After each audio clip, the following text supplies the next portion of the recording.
Hai, saya Endla. Pada video ini, saya akan menjelaskan Evidence Based Practice. Apa itu Evidence Based Practice? Evidence Based Practice merupakan salah satu teknik untuk menyusun dan mendesain suatu media pembelajaran agar lebih efektif. Untuk lebih lengkapnya, mari kita saksikan cuplikan berikut.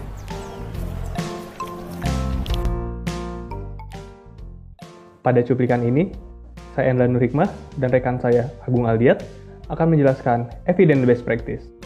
Evidence Based Practice merupakan teknik dalam menyusun dan mendesain sebuah media pembelajaran yang dihasilkan berdasarkan hasil riset, yang bertujuan untuk meningkatkan efektivitas penyampaian materi.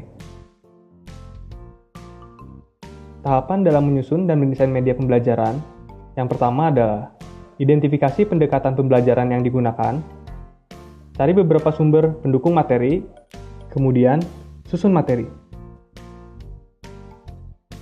Hal pertama yang harus diidentifikasi adalah target penerima materi. Bagaimana menentukan target penerima materi? Pertama, identifikasi usia, kemudian pendidikan, dan yang terakhir adalah skill atau kemampuan khusus. Setelah menentukan target penerima, hal yang harus dilakukan selanjutnya adalah memilih pola konten yang tepat.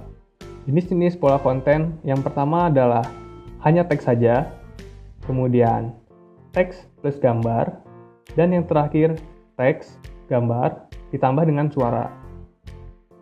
Untuk mencari sumber pendukung materi, kita harus mencari sumber yang relevan terhadap subjek materi dengan cara mencari dari berbagai studi pustaka ataupun melalui pendapat para ahli yang sesuai dengan subjek materi yang akan diberikan. Setelah itu, kita dapat menyusun materi sesuai dengan ide dan skenario tersendiri yang telah kita buat. Hal terakhir yang tidak kalah penting adalah melakukan evaluasi terhadap efektivitas penyampaian media pembelajaran.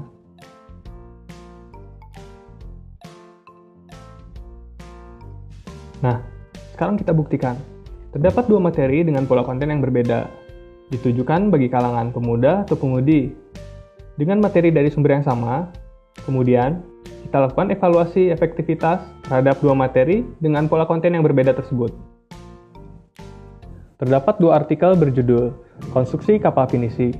Dengan pola konten yang berbeda, konten pertama berisi teks saja, dan konten yang kedua berisi teks dan gambar. Apa pendapat mereka?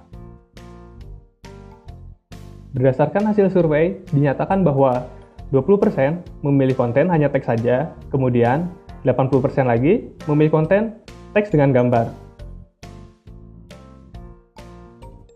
Karena 20% dari mahasiswa terbiasa membaca textbook dan novel yang isinya hanya tekstual.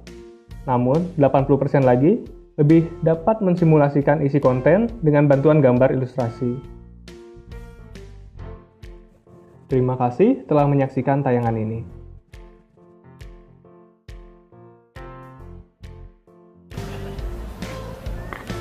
Nah, bagaimana dengan tayangan barusan? Semoga dapat menginspirasi Anda untuk menyusun dan mendesain sebuah media pembelajaran yang efektif. Sekian dari saya, terima kasih.